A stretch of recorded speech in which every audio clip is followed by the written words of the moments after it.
Good afternoon and welcome to 365 Days of Amazing Stories with Theomare. We are on day 295 and I'm continuing the story of Jullanar of the Sea from 1001 Arabian Nights. Now, you might want to remember that Jullanar had given birth to a son, and the king was so delighted by this that he had celebrations throughout the city for 10 days and gave riches to the poor, to the city inhabitants, to everyone. He was so happy and delighted.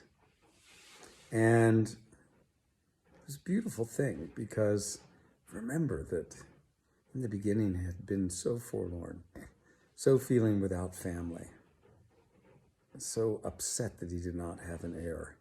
And now he not only had an heir, beautiful son, but he had family like he had never had before. Festivities has happened. 10 days. The 11th day, Jullanar's brother, Sa'i, he takes their son, 10-day-old, little baby, who they had named Badir. Sa'i takes him in his arms and leaps from the window, flying across the surface of the ocean, and then diving straight down into it with his baby boy in his arms. The king jumped up and went to the window and was beside himself, tearing at his clothes and ready to leap from the window himself. He was so upset. Now, what had just happened? After all this time, he finally has a son, and his son is carried off. And he doesn't know Sa'i enough to trust him completely. Jullanar comforts him and says, "Don't worry. I love him more than you do, and I am sure he's fine." After some moments of anguish for the king, ever watchful looking out at the sea, the ocean begins to churn again and bubble and boil, and out from it, straight out of the waters into the air, comes Sa'i, and then makes his way straight to the palace window. The king backs off, and in through the window Sa'i comes, landing before the king. He says, I hope you did not worry. I did not worry you. The king says, "No, you did. From the moment you left, I have not felt a moment of peace." "Do not worry, sire," said Sa'i. "It is our custom that when a child is born, we mark his eyes with a special coil that, well,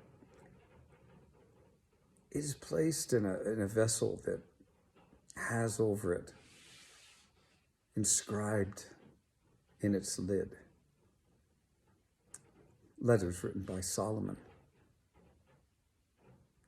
With this ointment, having painted it on your son's eyes, you will never have to worry about him again near the water. He will not drown. He will know naturally how to swim.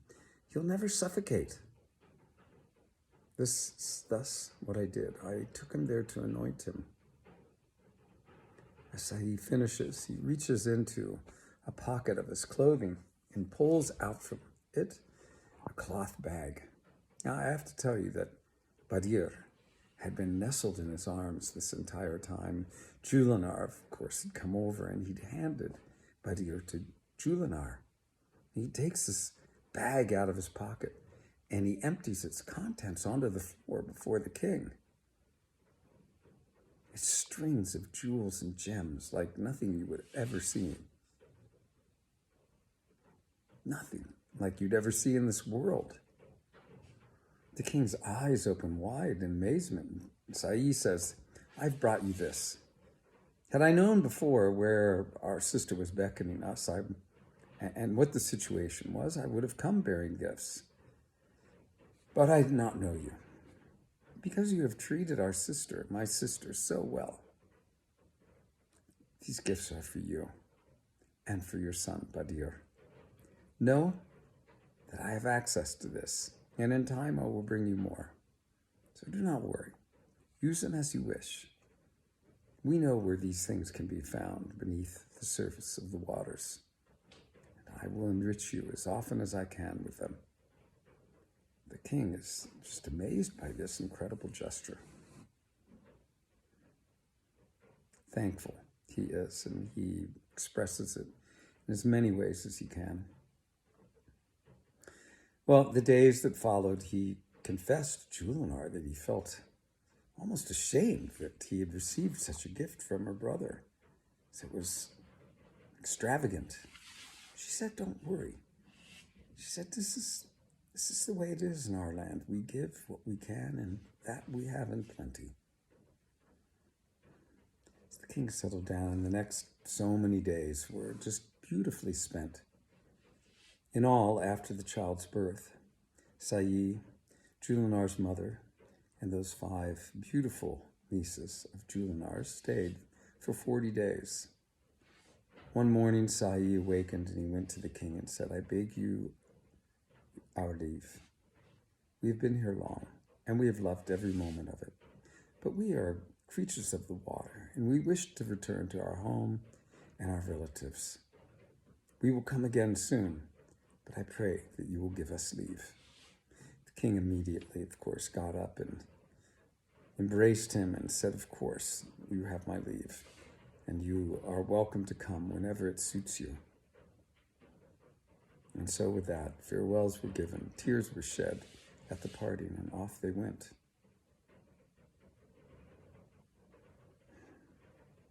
They came often to visit, more relatives than just Sayi and Jullanar's mother and the nieces. Many people came. They wanted to know the king. They wanted to meet Badir, who they considered royalty. And as time grew, Badir was taught in all of the regal ways that a young prince, heir to a throne, should be taught. He was beautiful, but he was taught grace, good manners. He was intelligent, but he was schooled in geography and history, geometry, mathematics, architecture, art. He could speak well, but even better, after he had been taught the art of speech, the art of persuasion, he was also taught how to govern people. He had been groomed beautifully during the years that he was growing. By the time he reached the age of 15, he had been taught in the martial arts as well. Bowmanship, spear throwing, horseback riding, sword play, defense systems, aggressive measures. He had learned them all, and everyone in the kingdom was exceedingly proud of him. With his growing knowledge also came his growing beauty. As a young man, a mere 15 years of age, he was a sight to behold. And we will leave the story here and find out what happens next tomorrow. Okay, have a good rest of your day. Thanks for joining.